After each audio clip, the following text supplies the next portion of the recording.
It marks the beginning of your journey from learners in the classroom to future professionals in the field. The hard hat represents the responsibility, resilience, and readiness you must carry as aspiring engineers and architects.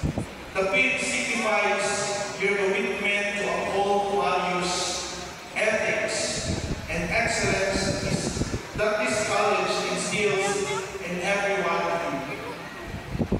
Let us also take a moment to thank the people who have bring this day to life, our esteemed faculty and staff, the families and friends who support you every step of the way, and the leaders who continue to guide our college toward innovation and growth.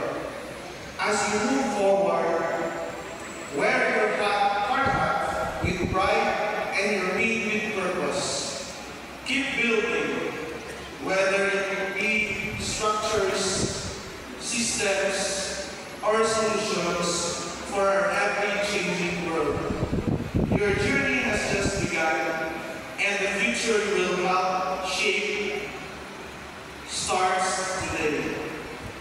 And before I end, I would like to thank the electrical engineering students second year for helping me out in facilitating these activities. Thank you. And also to the faculty and staff of the College of Engineering and Architecture. So let's continue this. This is just the first college